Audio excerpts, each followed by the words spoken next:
That's what we need in this world. We need more love and caring. Please find some compassion in your heart, and if you don't have it, please pray about it. That God will give it to you. Well, it's cold, I'm homeless, struggling.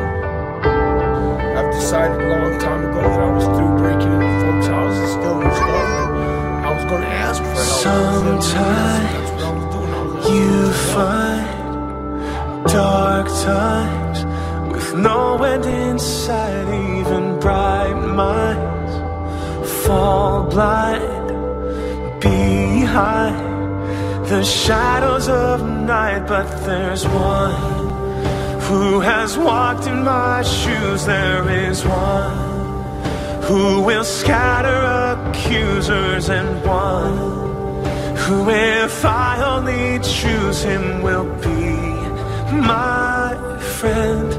Because I believe I will give from the gifts I've received, oh, to help you, to lift you, to be free from this burden, all because I believe. And I have to admit I was blind, unaware, out of sight, out of mind.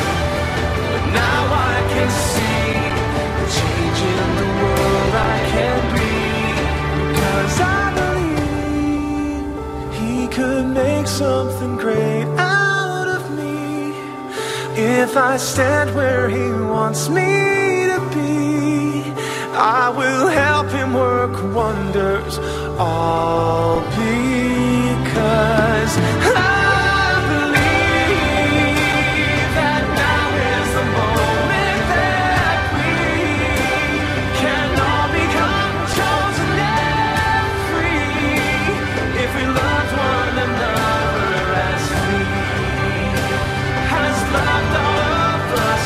As for me, in him will I trust, all because I believe, all because I believe.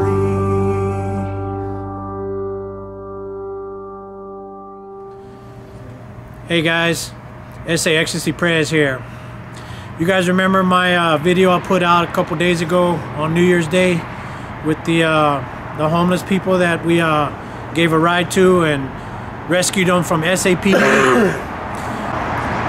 Me and Buck G and the young activist who's behind the camera right here, we've been out for about an hour and a half driving around trying to find the gentleman that we helped out on New Year's Day.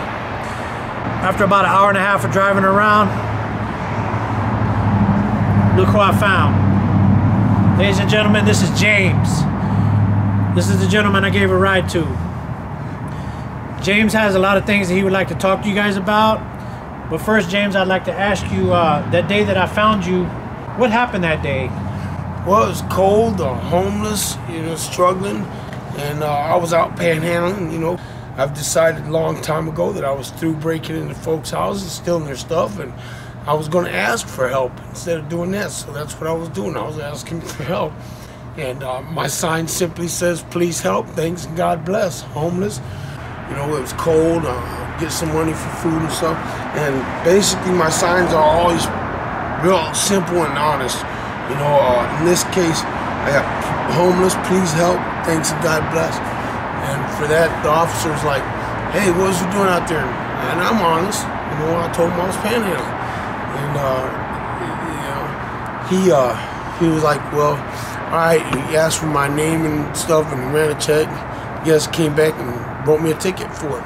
So you don't have a Texas driver license or Texas state ID? No, sir. So he took your social security card? My social security card and another card that I had where another officer had taken the time to write down my driver's license number and all that stuff. Okay.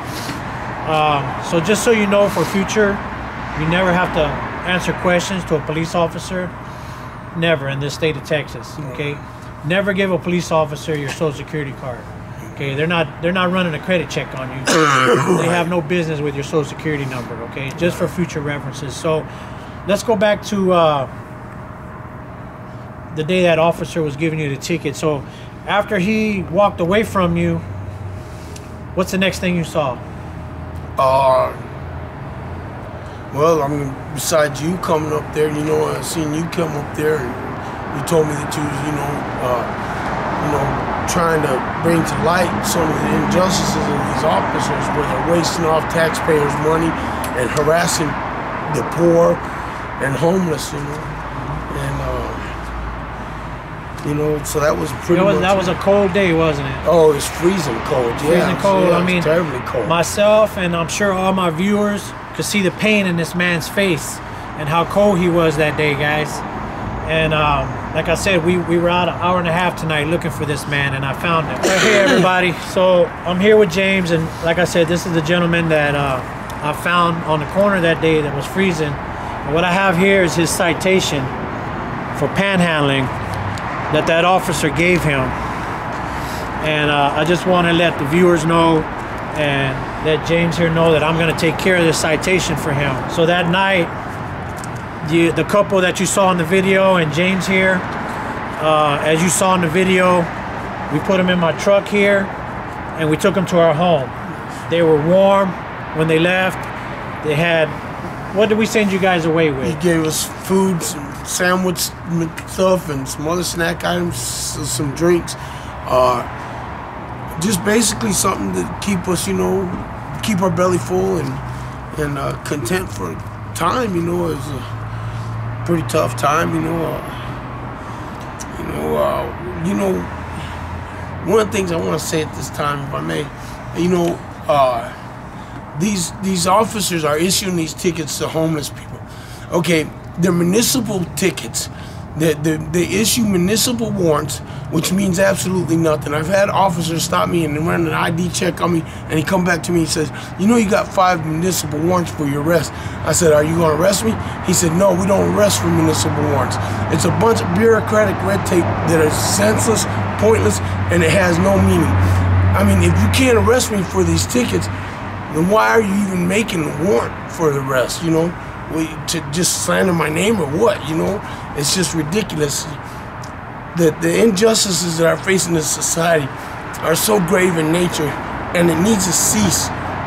You know, like I said earlier about how, you know, all this funding and stuff is put in for the best of equipment in the finer schools, but the criminals are coming out of the west side and the east side and lower end sides of town, and they're not putting more funding into those. Those children are worthy and deserving of every bit of opportunity as the wealthier kids are. I have nothing against the wealthy, but when you target the poor, basically it's a band-aid approach. You want the homeless out of sight and out of mind, but you don't want to address the issues that cause homelessness. And there's so much of that taking place today, you know.